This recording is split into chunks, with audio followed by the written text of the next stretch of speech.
I got these all sanded down, the valve cover and all the pulleys, and the reason it looks wet is because I put some degreaser on there to get kind of like the sludge out of like in here and like in these little grooves and down in here where the spark plug whatever they're called, they go in there, and like in these little crevices in there.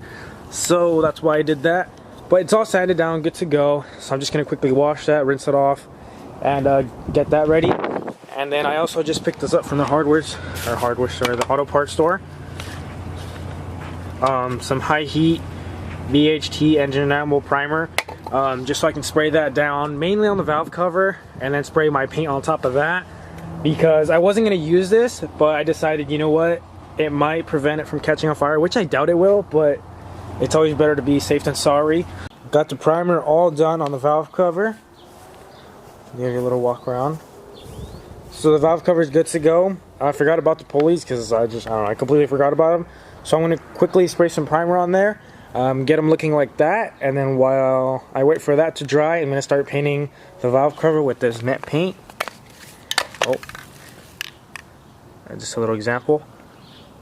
Yeah. I don't really remember the last time I recorded doing this, but I think it was like 2 days ago, which was when I started painting it. But so far all I've done is just put a few coats of primer on there, and then almost a whole can of just spray paint, just normal spray paint, mint spray paint. And before it wasn't kind of, right now in person it looks a little bit more like greenish, more minty, and in the viewfinder in the camera now it looks a little whiter. But when I was first spray painting this, it wasn't as glossy and it was more like a whitish, like pale, not such a nice color. But the more I spray painted it, let me show you the little gloss right there. It's getting glossier and glossier, and it's getting even like a little greener and darker, which to me looks better. But that's not even clear coat or nothing. Like I said, just paint. I still got to do clear coat. So I tried testing out the glitter. Another thing to recommend is before you guys, like start painting like directly on there, give a couple sprays out here. I'm sure most of you guys do this, but for those of you who are kind of learning how to paint, I'm not a professional painter. I'm just kind of telling you guys what I know. Just kind of test it out here, do a little sprays, like not on your grass, just in the air, and then get onto spraying your part, because if I wouldn't have done that with this, it would have really kind of messed everything up. So what's happening is when I went to test it and sprayed it, just coming out. I don't know if I just mentioned that or not, but it's like coming out like glue drops and almost like what was happening before, but it's not even spraying at all. It's just kind of all like going down and just dripping. So I don't know if it lost pressure somehow or something. So I have some pretty hot water. I'm going to leave it in here. Obviously make sure it doesn't blow up. But leave it in here for a couple minutes. Just touch it, make sure it's nice and warm, to kind of build up the pressure in there, to see if it, will have pressure and actually, because what I'm thinking is it doesn't have pressure, and that will hopefully bring up some pressure and actually be able to spray it, so I can actually get a nice even coat of glitter and not just a glue like splats all over my valve cover. Now after we have all the glitter done, let me just show you what it looks like now that it dried.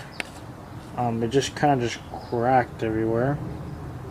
I think what happened is that, oh my bad, trying to get a focus. What happened was that adhesive just kind of like came out and it landed in some places and some places it didn't, and those aren't actually cracks. Those are just the crevices of where no adhesive kind of reached the area, if that makes any sense.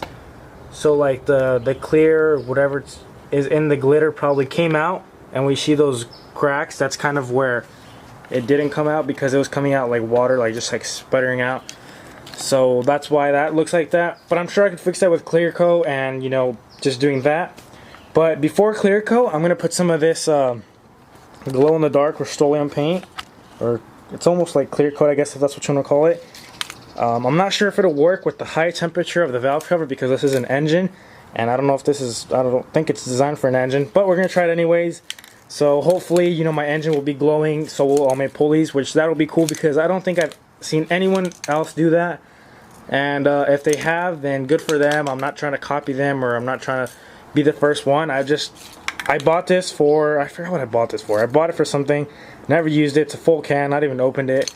And I'm curious to try it out on that valve cover and on the pulleys, and hopefully it works and looks good. And then after this, then I'll just spray some of my favorite clear, this acrylic clear, and then we should be top notch. Those cracks should be gone hopefully, and we should be cherry and extra hot boy and all that good stuff. The glow in the dark clear or paint, whatever it's called, is already on. I put like maybe 3 layers, I think, if not more, give or take, around there.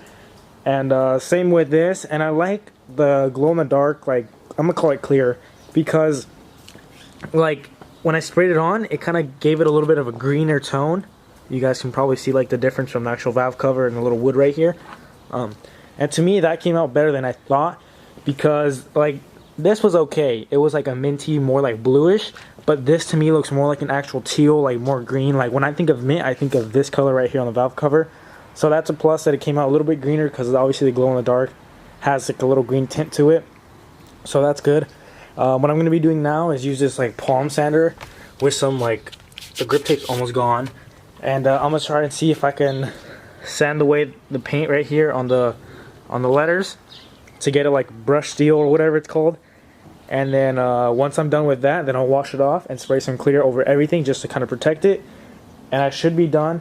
But if the little palm sander doesn't work, I have some 80 grit and some 180 grit, and I'm kind of too lazy to go to the store and buy some more pads for the palm grinder, but whatever. And yeah, of course it's raining. It's California. It's really weird. It hasn't rained in like 10 years, and it decides to rain when I'm painting this, but oh well. Alright, so I've been sanding away the paint right there with the little palm sander, and hold on. So far it's coming out pretty well. Let me go slow for you guys. It looks like a brushed finished, which is kind of what I was going for. And the only thing that I kind of messed up on is right here. You can see I kind of nicked it a little. Like I hit it right there and then right there, and that's about it. And I don't think that actually, that's not like it tearing the paint away. That's just kind of like the paint that was on here. It kind of stuck on here, and from doing it so much, it kind of like melted onto the little sandpaper pad, and then it kind of just like rubbed off right there. But I'm sure that can come off, and what I'm going to try to do right now is try to get all this like dust off. It's kind of embedded in there, but hopefully I can get it out. If not, then I'm going to be screwed, because that looks like a mess and it looks pretty hideous. So hopefully I can get some water and kind of wash all that away, and then have the letters just kind of exposed. Alright, so if you guys remember how it looked right there, I pretty much just sanded everything down again and repainted it. And then when I put the glow in the dark stuff on there, it cracked. So I'm kind of bummed about that. And I'm kind of done doing this right now, so what I'm going to do is just get the grinder, take away the paint on the letters, put some clear coat, and call it a day. And then I'll do this again in the future and do it a lot better, because I kind of did it half-assed right there, so yeah. So I just got everything painted. I just threw a clear coat on there, and it's kind of done, but I didn't tell you guys because you guys don't really care to see that. So yeah, the valve cover is pretty much done. There's something weird happened where it came out all like messed up, but I don't care. I'll figure that out. You can see the little wrinkles, but I mean, hopefully I'll get the engine soon. So I'm just gonna slap it on for now, run the car for a couple miles, and then I'll rip it off again, and then I'll shave down the letters and redo it how I said I was gonna do it, and actually make it come out right and take my time, because I kind of rushed it and it kind of got ruined. But I have all the pulleys right there, so now they're all matching the same color, and yeah.